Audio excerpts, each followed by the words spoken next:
Arratsaldeon, hasierako aurkezpen hau erderaz izango da. Bueno, son muchas transparencias y el tiempo que tengo es limitado. Voy a pasarlas más o menos rápidamente. Y si me excedo, creo que me cortarán tiempo de las intervenciones más adelante, o sea que compenso de una forma o de otra. Bueno, vamos allá. Lo titulamos, como veis, Kutxabank, un momento histórico, ¿no? En principio, ¿de qué estamos hablando, no? Hay que tener en cuenta que Kutxabank es en más o menos un 40% de la cuota de mercado bancario en la comunidad autónoma. Es, por tanto, la base de nuestro sistema financiero. Y esto es muy importante, que no solo estamos hablando del sistema financiero, porque el sistema financiero a la vez es la base de la economía y, en buena parte, la base de la estructura social, ¿no? Optar por un determinado modelo financiero es a la vez optar por un modelo económico y también por un modelo de país, ¿no? En base, si queréis, a esta estructura de pirámide, ¿no? Bien. Situación hasta el 30 de junio. Esto es más o menos conocido seguramente por muchos de vosotros, pero bueno, por sintetizarlo de alguna forma. Tenemos las 3 cajas de ahorros que todavía formalmente eran cajas de ahorros, pero que tenían cedida la actividad bancaria a Kutxabank Sociedad Anónima, de la cuyas acciones las tenían repartidas con un 32% Kutxa, 11% Vital Kutxa y BBK un 57%. Aunque la actividad, digamos, estaba bancarizada, entre comillas, ¿no?, a través de una sociedad anónima, el control público y social continuaba a través de estas 3 entidades, con las características tradicionales, ¿no?, de reparto entre entidades públicas, impositores y trabajadores. Bien. En principio, en el momento en que se decide transformar a las 3 cajas en fundaciones bancarias, se produce ya un cambio radical, sustancial de la propiedad, que rompe un poco las expectativas que existían durante los últimos años alrededor de esa expectativa, digamos, de privatización. Es decir, porque se va, ya la privatización deja de ser un futurible, sino que se transforma ya en una realidad a través de la nueva composición de las fundaciones bancarias. Una composición en la que de 15 miembros, solo 3 representan a las entidades fundadoras y el resto son, digamos, expertos y entidades de confianza, que son al final 12 personas que, como personas físicas, van en el futuro a autodesignarse. A través de un sistema de cooptación, el propio patronato se va a designar a sí mismo. Y esto es, digamos, lo extraño y lo grave de esa situación, ¿no? Bien, como consecuencia de esa situación actual, esa decisión de transformación en fundación bancaria ya se ha tomado en la Vital y en la BBK. Como consecuencia de esa estructura, ya hay una mayoría de 2/3 que controla Kutxabank compuesta de esta forma. Entonces, está pendiente, como sabéis, la decisión a tomar alrededor de Kutxa, que es una decisión que afecta al 32% de las acciones. Por lo tanto, la mayoría de Kutxabank ya está decidido cómo se configura. Bien. Efectos internos de esta decisión de transformación en fundación bancaria con estas características, ¿no? El control público y social, decimos aquí, que se traslada a una cúpula constituida por personas físicas que han sido designadas por las direcciones de los partidos políticos tradicionales, por llamarlos de alguna forma, ¿no? Y a partir de ahora, esto es muy importante, estas personas se autodesignan, es decir, ya no son controladas por ninguna entidad externa, ni pública, ni social, ni privada, ¿eh? De esta forma desaparece el control público, el control social y hasta cualquier control privado. Y esto es llamativo porque es difícil concebir, ya lo diremos, algún tipo de estructura más ineficiente, ya independientemente de valoraciones ideológicas, más ineficiente para una empresa de cierta dimensión, ¿no? Bien, decimos aquí que organizativamente es en sí mismo un absurdo, es el peor sistema de gobierno corporativo posible, sin ningún tipo de control externo. Bien, decimos que el control público y social anterior se traslada a un grupo de confianza de las directivas de esos partidos políticos tradicionales. Este grupo de confianza se hace con el control de las cajas y se convierte de esta forma en una élite oligárquica que asume el control de nuestro sistema financiero y progresivamente de nuestra economía. Es en este sentido, nosotros lo hemos calificado como la peor de las privatizaciones posibles. Es decir, no es solo trasladar el control a entidades o personas privadas, ¿no?, sino que además es hacerlo de la peor forma posible desde un punto de vista técnico, digamos. Primero, no es solo una privatización, nosotros solemos decir que es más que una privatización, es una sustracción o una apropiación. Si queréis, un poco en tono coloquial, para definir lo que está pasando, es decir, para no situarlo en una dialéctica ideológica o técnica de lo que sería una privatización habitual. Esto es otra cosa, ¿no? Porque no se justifica en base a esas dialécticas habituales. Es decir, si un político, si el alcalde de mi pueblo coge un ordenador del ayuntamiento, se lo lleva a casa y se lo regala a su hijo, evidentemente lo podemos llamar privatización, pero lo podemos llamar de otra forma también. Y eso parecería más a lo que en este caso está sucediendo, ¿no? Por las razones de falta de control de la estructura que se crea, podemos decir claramente que es la peor de las privatizaciones que se podrían haber diseñado desde un punto de vista de lógica organizativa, ¿no? Bueno, en cuanto a privatización, en este sentido, implica la pérdida de control social y público de las cajas de ahorros vascas y la pérdida de control de nuestro sistema financiero y de nuestra economía. Pero además, y esto es muy importante para situarlo en los términos que comentábamos, no aporta nuevo capital, que se supone que podría ser una de las ventajas de una privatización, no aporta mejoras de gestión, como a veces se alude al mercado de capitales como un posible elemento de control de la gestión, no aporta mejoras financieras ni institucionales de ningún tipo. Bien, al contrario, se deja el poder en manos de un grupo de personas de confianza y a partir de ese momento se constituye en un grupo de poder cooptado, es decir, autodesignado. Se nombra a sí mismo en un núcleo de poder sin ningún tipo de supervisión o control.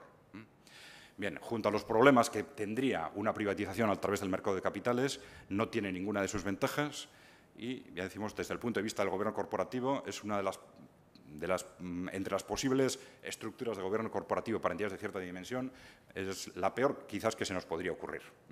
En este sentido, ya lo explicaremos también con detalle, creemos que no nos gusta, por ejemplo, calificar a esta operación como un proyecto de derechas, como un proyecto de privatización o como un recorte social. Creemos que esto es mucho más grave. Utilizar esos conceptos puede suavizar la trascendencia de la operación, porque este proyecto supone situar el sistema financiero, la economía y la sociedad bajo un sistema oligárquico de poder en manos de una pequeña camarilla de personas y de círculos de influencia, y esto es algo inaudito en Europa. No hay ningún sitio donde esto haya pasado. Es decir, ha habido procesos de privatización en algunos casos, pero que las cúpulas de los partidos políticos por sí mismas se apropien como titulares, no ya como gestores, como consecuencia de haber ganado las elecciones, sino que se apropien ya de forma definitiva del sector financiero, es algo inaudito, ¿no? Bien, ya hemos dicho que las cajas de ahorros son aproximadamente el 40% de la cuota de mercado bancaria. Bueno, voy a acelerar, no voy a repetir conceptos. Decimos que estamos dejando el control del sistema financiero fuera de la sociedad y en manos de esta cúpula de confianza, más que de los partidos, habría que decir de los dirigentes de los partidos políticos que toman la decisión. Supone también desvincular nuestro sistema financiero con respecto a nuestra economía y nuestra sociedad. En el momento en que cambia la titularidad, cambian los fines de una entidad. Esto no hay que olvidarlo. En el momento en que se convierte en una entidad de titularidad privada, sus fines dejan de estar vinculados al entorno y empiezan a estar vinculados a un concepto de negocio privado.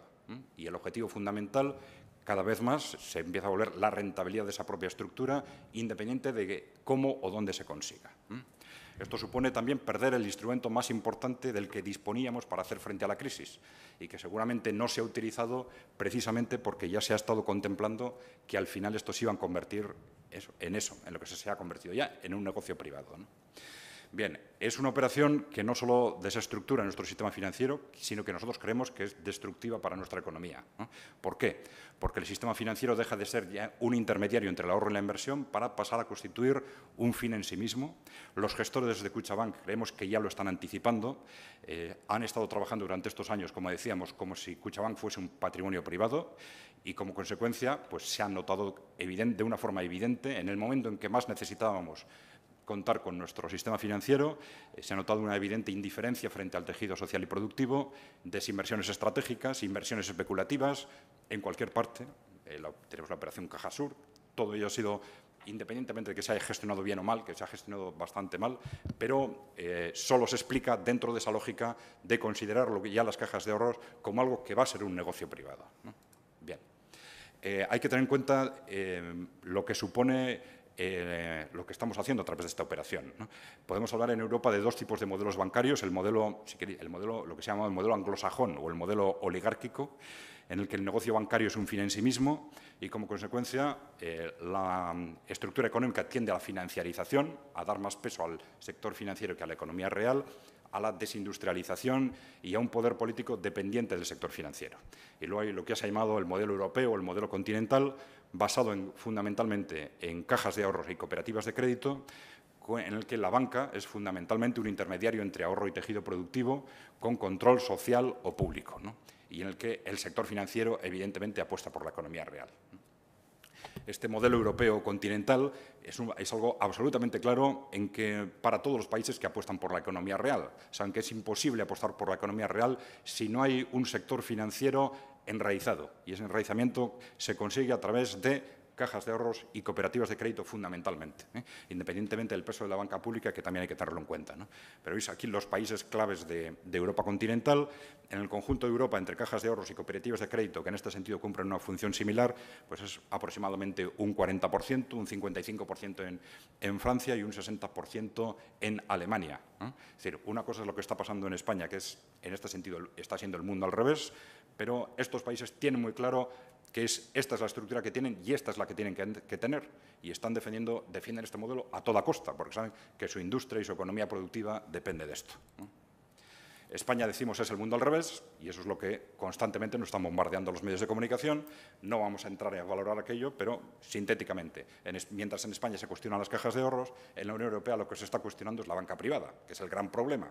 Y tanto al estallar la crisis como en el desarrollo de la crisis, hay repetidos análisis donde se muestra que la figura más eficiente ha sido las cooperativas de crédito de consumidores, después las cajas de ahorros y después la gran banca privada, que es el gran problema de Europa, ¿no?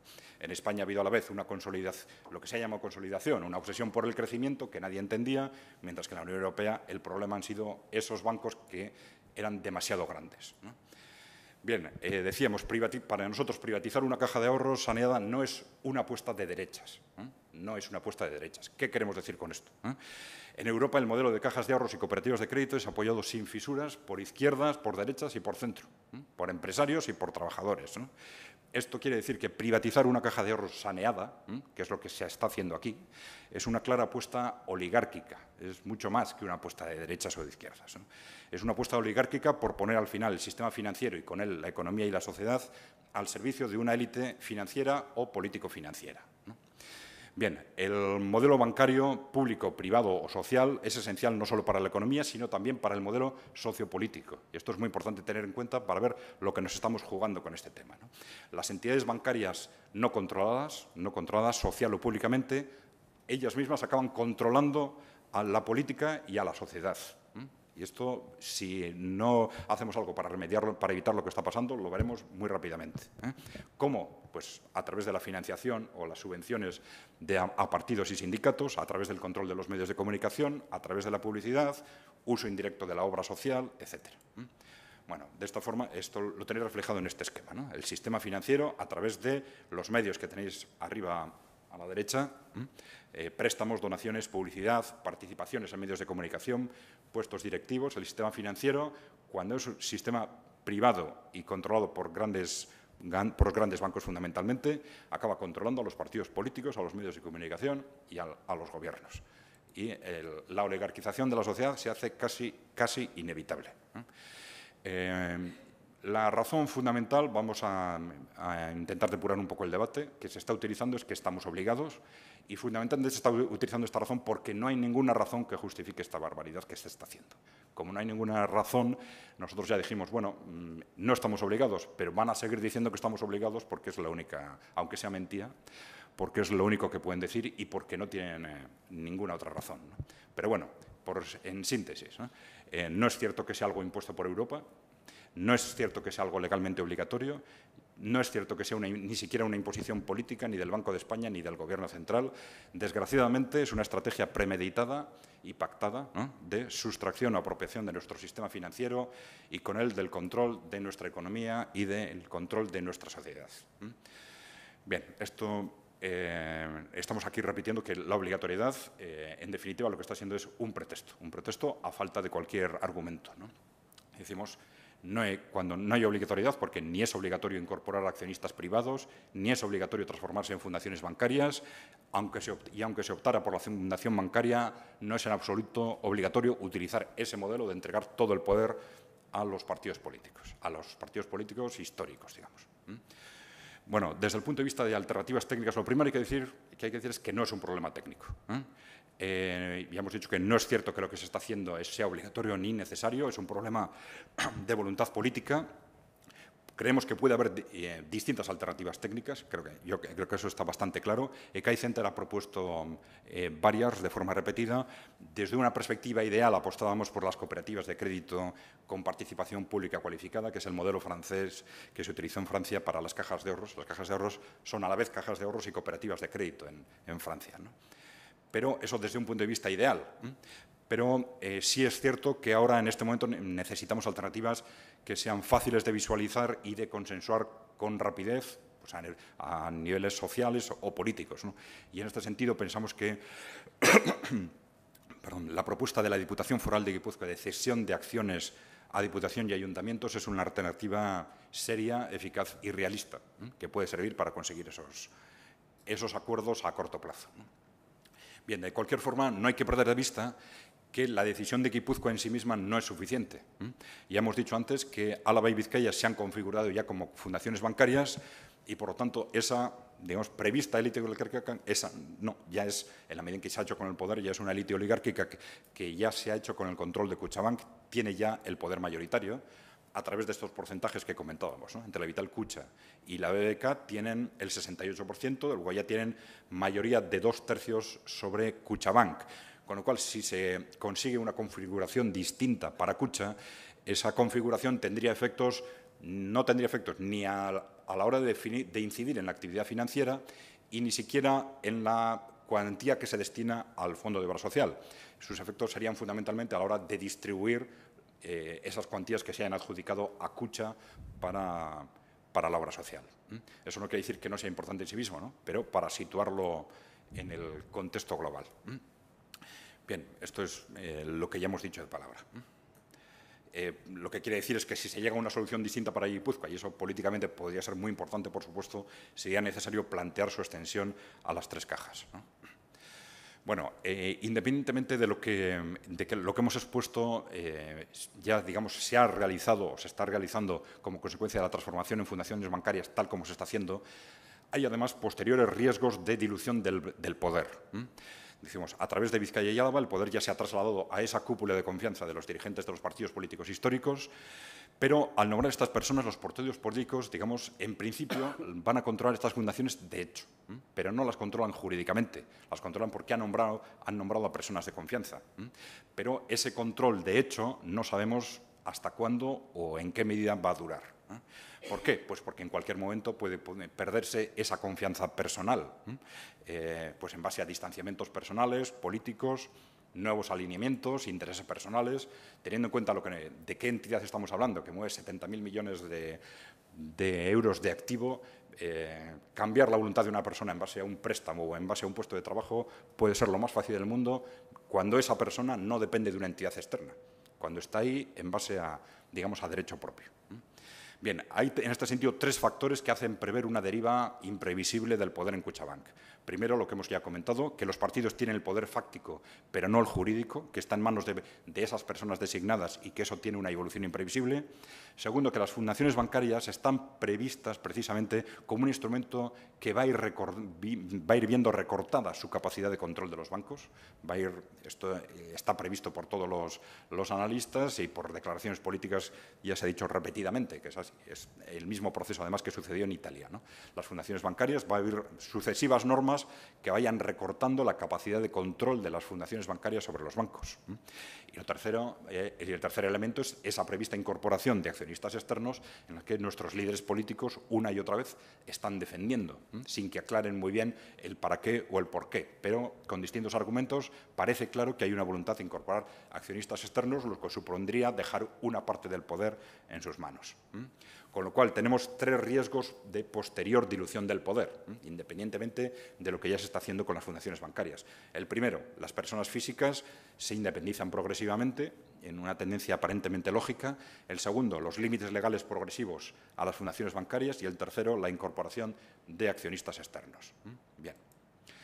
En principio, estamos a tiempo, a pesar de que ya en Vizcaya y Álava se han tomado esas medidas, y en Guipúzcoa se van a tomar ahora mismo, ¿estamos a tiempo de darle la vuelta al proceso? Pues sí, en principio sí. El proceso todavía es reversible, pero puede dejar de serlo en cualquier momento, y eso quiere decir que hay que actuar antes de que sea tarde. Puede dejar de serlo en cualquier momento por estas razones que hemos comentado, porque ya la dependencia, el control social o público y el control desde los propios partidos es todavía teórico, ya no es jurídico, es un control de hecho, y eso puede diluirse en cualquier momento por esa razón o porque se adopten medidas de incorporación de accionistas, etcétera, ¿no? Bueno, ¿qué se puede hacer en este contexto? Bueno, como hemos dicho, la capacidad de dar marcha atrás está en este momento en la ejecutiva de los partidos políticos históricos. Estos partidos cuentan, creemos, con un cierto coste político o electoral como consecuencia de esta operación, pero no saben muy bien hasta dónde puede llegar este coste electoral, y este es probablemente el quid de la cuestión, ¿no? Seguramente solamente un movimiento social creciente que haga ver a los partidos políticos impulsores de esta operación que, si no dan marcha atrás, van a sufrir un coste electoral no admisible. Parece que sería la única forma de reorientar este tema, ¿no? Y lo que se nos ocurre desde un punto de vista práctico en este sentido es, pues, bueno, interpelar a los distintos colectivos que tienen capacidad de incidencia en las cúpulas de estos partidos, ¿no? El entorno de la ejecutiva de los 3 partidos políticos implicados, los cargos, los afiliados, su entorno, simpatizantes, votantes, agentes sociales que hasta ahora han estado sorprendentemente silenciosos, ¿no?, como empresarios o algunos medios de comunicación, o incluso han tenido actitud cómplice, como algunos sindicatos, y en general movilización social, ¿no? En síntesis, creemos que estamos ante en un momento histórico, no solo ya para nuestro sistema financiero, sino para nuestro país. Nos jugamos el control del sistema financiero, de nuestra economía y de la sociedad. Tenemos un alto riesgo de financiarización de nuestra economía después de 3 décadas de una clara apuesta por la economía real.